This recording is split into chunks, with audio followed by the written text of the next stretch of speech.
If you feel like your vocals sound separated from the rest of your mix, this video is for you. I'm going to show you exactly how to blend your vocals into your track to get a professional sounding mix. There are a few reasons why your vocals may be sticking out. I'm going to simplify each of them in this video and then show you exactly how to glue your vocals into the mix while still keeping them crystal clear. Let's get started. Listen to this mix and notice how the vocal sounds like it's sticking way out of the track. And baby, you keep letting me in. It's no good for me, no good for you. We both know what we're getting into, but we do it all over. The first step to blending your vocals into the mix has to do with getting your vocal chain set up properly. There's 3 parts of your chain that matter the most for this. The first is compression. In this mix, the compression is set way too heavily. It's no good for me, no good for you. We both know what we're getting into. This is pretty common. If your vocal always sounds like it's sticking out, it might be overcompressed. I've duplicated this track. Let's load up Xbox Pro and we're going to dial in this compression from scratch. Baby, you keep letting me in. It's no good for me, no good for you. We both know what we're getting into, but we do it all over. We do it all over again. So here's a tip for lead vocals. Aim for around 6 to 10 dB of gain reduction as a good starting point. Every compressor has a gain reduction meter, so whatever compressor you're using, dial it in to get about that much gain reduction. I'm choosing to use the Opto plus FET mode in Xbox Pro. It's a very natural, warm, and smooth compression, and I'm adding a little bit more warmth and analog character with this color amount. And baby, you keep letting me in. It's no good for me, no good for you. We both know what we're getting into. The goal for your vocal compression should be to sound natural. If you're over compressing, it'll sound crushed and it'll be very difficult to blend with the other elements in the mix. The next important part of your chain to get right is the tone. Let's go back to the old chain and listen to the tone of the vocal, especially with what this EQ is doing. And baby, you keep letting me in. It's no good for me, no good for you. We both know what we're getting into. There's 2 important concepts to know here. Number 1, make the vocal sound natural. Don't carve it up too much. And 2, think about the tone of the vocal compared to the tone of the rest of the mix. If the vocal is mixed super bright and the rest of the track is very dark and dull, it's going to sound separated and the vocal is not going to blend well with the track. At the same time, if the vocal is super dark and dull and the rest of the mix is very bright, it's also going to sound like they don't belong together. This particular EQ setting is just doing too much. It's doing a lot more carving than it needs to. It's adding way too much high end and taking out too much lows, and that's making it sound unnatural. But also, in relation to the rest of the mix, the rest of the track is very well balanced, and this vocal is extremely bright right now. So let's go back to our new track and dial this EQ in from scratch. We're going to be thinking about 2 things. 1, making the vocal sound natural, and 2, matching the tone of the vocal with the rest of the track. Let's just listen first and think about those things. And baby, you keep letting me in. It's no good for me, no good for you. We both know what we're getting into, but we do it all over. So in my head, I'm thinking about the tone of the rest of the track. It's pretty well balanced. There's a good amount of lows and highs, and so our vocal can also be warm in the lows and crisp in the highs. Currently, our vocal is a bit dark and dull, so let's liven it up. And baby, you keep letting me in. It's no good for me, no good for you. We both know what we're getting into, but we do it all over. We do it all over. We didn't overdo the EQ, so it still sounds natural. We were able to liven it up by bringing up the mids and highs and adding some air. And then we also tucked in the lows a little bit to clean up any of the mud and added a filter for the sub lows. And baby, you keep letting me in. It's no good for me, no good for you. We both know what we're getting into. I can also try some different tone modes. We can see that as we flip through, the curve is changing.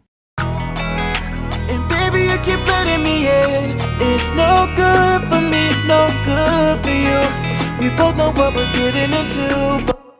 I like clear on this one. The clarity in the high end is very nice, and it still feels very full in the lows. I mentioned there's 3 key factors to get right about your vocal chain if you're trying to blend in with the rest of the mix. The first was compression, the second was tone, and the third is reverb. Let's go back to the old mix. And baby, you keep letting me in. It's no good for me, no good. The old vocal mix sounds super dry, but the rest of the track is very lush. There's big pads, guitars with verb, and so that difference is making the vocals sound out of place. Let's flip back over to our new mix and dial in some reverb. And baby, you keep letting me in. It's no good for me, no good for you. We both know what we're getting into, but we do it all over. We do it all over again. So by adding a reverb that puts this vocal in a bigger space, it's making it a lot easier to blend in with the rest of the mix. You don't have to try to perfectly match the reverb of the vocal with the rest of the track. I mean, you can if you want to, but it's not necessary. Instead, just think of it like you're trying to place the vocal in a similar space to the rest of the mix. If the reverb is massive on the vocal and the rest of the track is super dry, it's going to sound like they're in two different spaces. At the same time, if the vocal is super dry and the track is super lush, then it's also going to sound out of place. And baby, you keep letting me in. It's no good for me, no good for you. We both know what we're getting into, but we do it all over.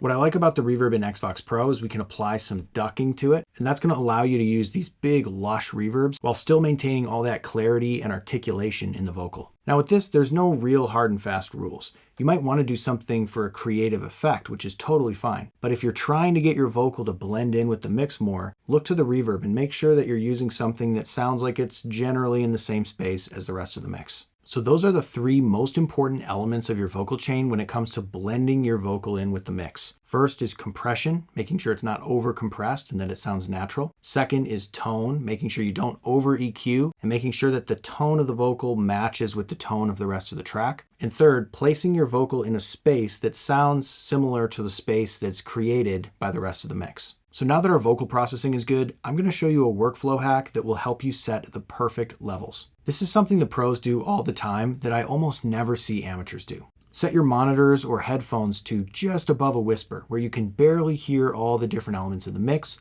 and then set your vocal level. This will reveal so much about your mix in general, but especially with vocal levels, it will make it obvious when they're too loud. So I like to turn my monitors down to just above a whisper and then set the vocal level where it feels right. After you set your vocal level at the quiet listening level, turn it back up and check it loud. And baby, you keep letting me in. It's no good for me. 99% of the time, it's going to be the perfect level when you turn it back up. But if it's not, you can just kind of bounce back and forth and find the right balance between soft and loud to where your vocal always feels good no matter what level you're listening to. The next tip is to fix whatever is in the mix that is making you feel like you have to turn that vocal up in order to hear it. There might be an element in your mix that is subconsciously making you turn that vocal up in order to hear it. If you do find an element that is clashing with the vocals, rebalance that element and then go back and try to set your vocal levels. Also, check out our video on how to fix vocals that are buried in the mix. It has some simple step-by-step tips on how to address vocals that feel lost in the mix. Link in the description. There's one more thing you can try if you feel like the elements of your mix just aren't quite glued together enough. You can try a subtle amount of glue compression on your mix bus. And baby, you keep letting me in. It's no good for me, no good for you. We both know what we're getting into, but we do it all over. We're looking for very subtle compression here, 1 or 2 dB of gain reduction. I want to mention that this is something you do for the final 5% of glue. It's not something that's going to take a vocal that's way out of whack and all of a sudden magically fix it. Get the core foundation of your mix solid with the techniques I showed earlier, and then use compression on the mix bus as the final touch. So that's how you blend vocals into the mix and set the perfect level. If you learned something from this video, give it a like, subscribe for more tutorials like this, and as always, happy mixing.